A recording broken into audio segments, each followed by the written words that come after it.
আসসালামু আলাইকুম রহমতুল্লাহি ওয়া বারাকাতুহু। বন্ধুরা, আপনাদের মাঝে আরেকটা রেসিপি নিয়ে হাজির হলাম।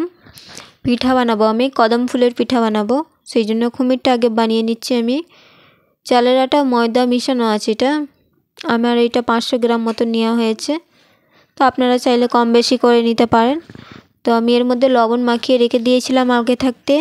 তো পানিটা গরম হয়ে যাওয়ার পর অল্প অল্প করে দিয়ে আমি একটা খামির করে নিচ্ছি, দেখতেই পাচ্ছেন। তো এটা আমি এবার ভালোভাবে মুছে নিব হাত দিয়ে। এটা ভালোভাবে আমি হাত দিয়ে মুছে নিচ্ছি, দেখতে পাচ্ছেন আপনারা। তো এটা আমার কমপ্লিট হয়ে গেছে।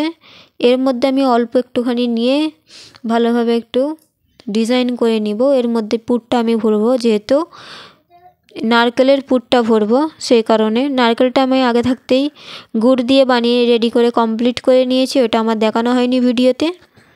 তো আমি ওটা দেখাতে গেলে একটু অনেকটাই সময় লাগবে, সেই কারণে।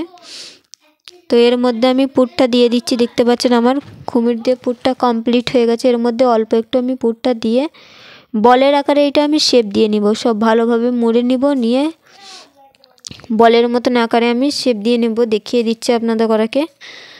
তো এইভাবে বানিয়ে ফেলুন কদম ফুলের পিঠা। তো এইভাবে বলের আকারে আমি শেপ দিয়ে নিচ্ছি, দেখতেই পাচ্ছেন। যারা যারা আমার ভিডিওটা দেখছেন সাবস্ক্রাইব করবেন, লাইক কমেন্ট শেয়ার করবেন, আর অবশ্যই জানাবেন কেমন লাগলো রেসিপিটা আমার।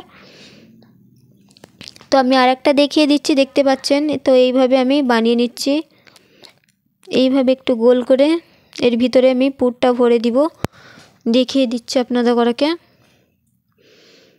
তো আমি এইভাবে একটু ডিজাইন করে এর মধ্যে আমি পুরটা এবার ভরে দিলাম। অল্প অল্প করে ছাই নিয়ে, যেহেতু বলটা বানাতে হবে সেই কারণে আমি অল্প অল্প করে ছাই নিয়ে মুখটা ভালোভাবে মুড়ে নিচ্ছি, নিয়ে বলের আকারে শেপ দিয়ে নিচ্ছি।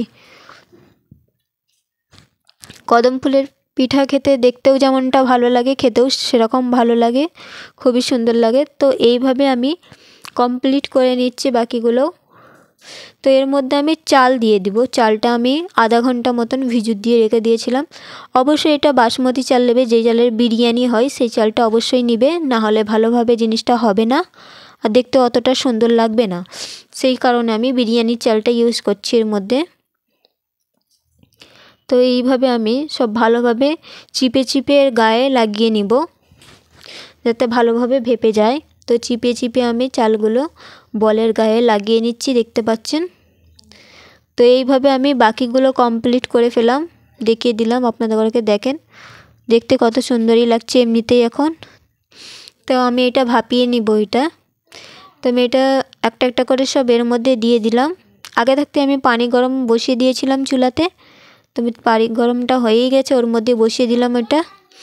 দিয়ে দেখেন ওপর দিক দিয়ে আমি একটু ফুড কালার দিয়ে দিয়েছি, দেখতে কত সুন্দর লাগার জন্য। দেখেন খুব সুন্দরই লাগছে দেখতে। তো এইভাবে আমি বানিয়ে নিলাম। তো আমার এটা 15-20 মিনিট মতন রেখে দিয়েছিলাম, ভাপেতে হয়ে গেছে পুরোটা কমপ্লিট, দেখতেই পাচ্ছেন। কদম ফুলের পিঠাটা খুব সুন্দর লাগছে, পুরো মনে হচ্ছে ফুলটা ফুটে আছে কদম ফুলটা ভিতরে। দেখেন গরম জিনিসটা আমি দেখিয়ে দিলাম, কেমন লাগলো অবশ্যই জানাবেন। খোদা।